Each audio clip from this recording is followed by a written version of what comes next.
Today, we have an incredible news story about AEW confirming some new signings. Also, on top of that, WrestleMania 38 plans have been revealed, and WWE's Forbidden Door, what to expect, who rejected it, who might be accepting it. Guys, we're going to talk about it all in today's video, but if you guys want more videos like this, don't forget to click that subscribe button and ring that bell. Let's just kind of jump into it. So, you may have heard that the Iconics, aka the Inspiration, aka the current Impact Wrestling Knockouts Tag Team Champions, they were offered an opportunity to come to WWE's Royal Rumble match.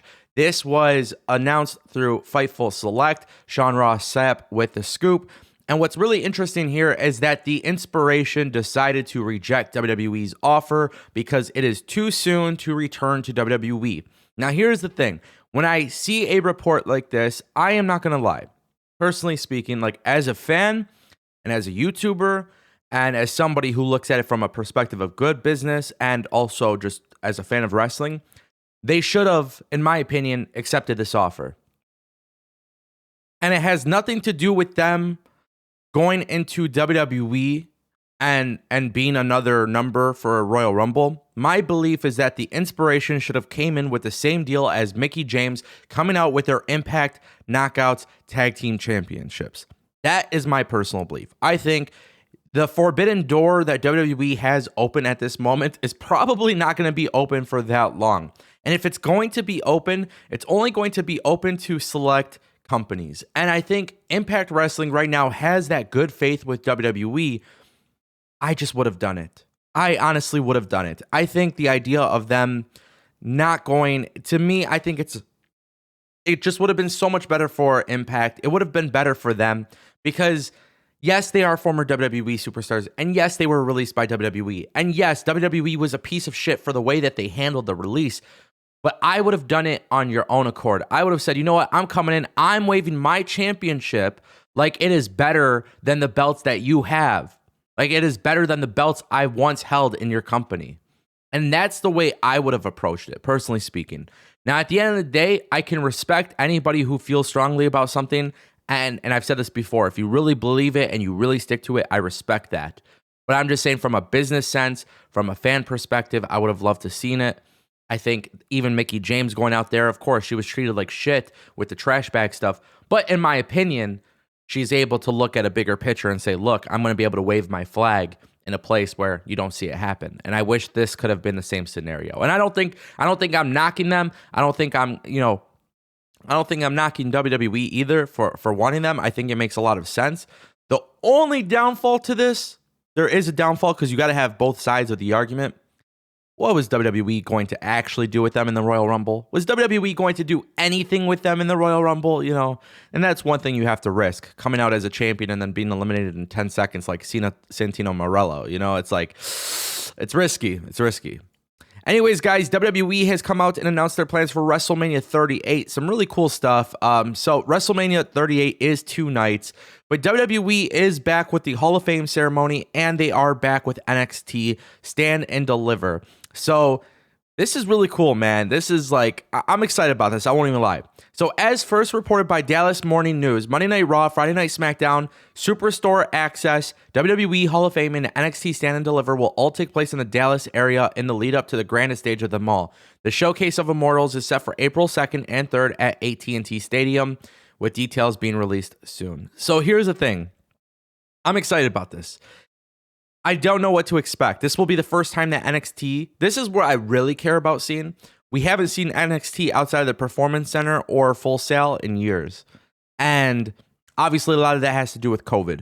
So I am excited about normal coming back. I don't care what anybody says. To me, that is normal. WrestleMania weekend with all the indie shows coming back and all, you know, and to me, that's a beautiful thing. We've talked about this. Impact Wrestling, New Japan, you know, GCW, everybody is running their WrestleMania shows this year. And now we have NXT, SmackDown, and Raw. I'm excited about that. To me, I'm excited about that. I am very curious to see how NXT sells. To me, I am incredibly interested to see how NXT will sell.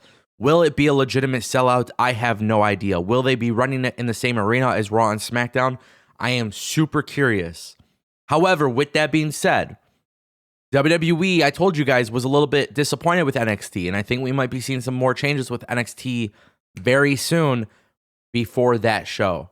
I think that show, Stand and Deliver, will be the one that we're going to kind of mix 2.0 and Black and Gold brand all together. And if WWE was smart, by the time this show happens, they make NXT completely repictured, like rebranded and everything. Because the colors, I already said it, it's not working. It's not working for me, and it's not working for a lot of fans, despite the fact I somewhat enjoy the product. All right, guys, and for our final story of the day, Tony Khan has plans to make more signings official.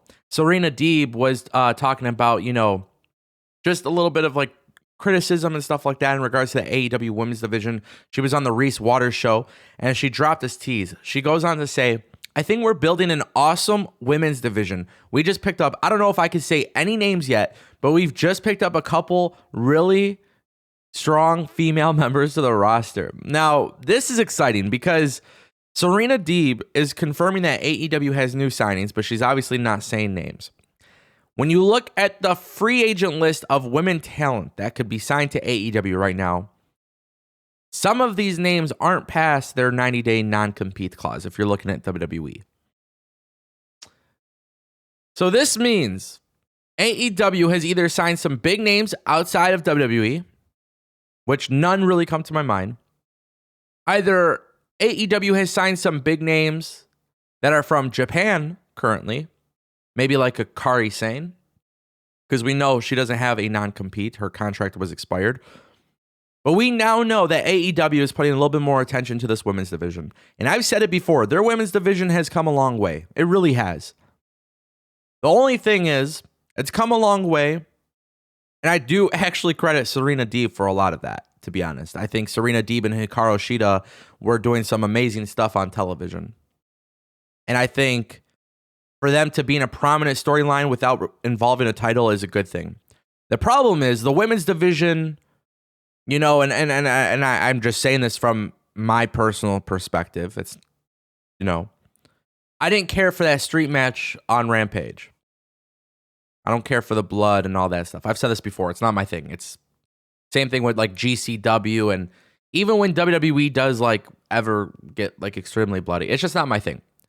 However, that match was a really, really good match. And that match took place on Rampage, and it had everybody talking. It had WWE talking. So you know what? Maybe it's not for me, but at least I can look at it and say this is progress from the beginning of AEW till now. We are seeing progress with their women's division. I don't know who they've signed, but I do know that Tony Khan knows that this is a big deal because Tony Khan has expressed in interviews before how they're always looking at getting better and listening to feedback and stuff like this. New women coming to AEW is massive, but I leave you with one question. Mercedes Martinez has signed with AEW. Where has she been? Let me know what you guys think in the comment section down below. Thank you so much for watching.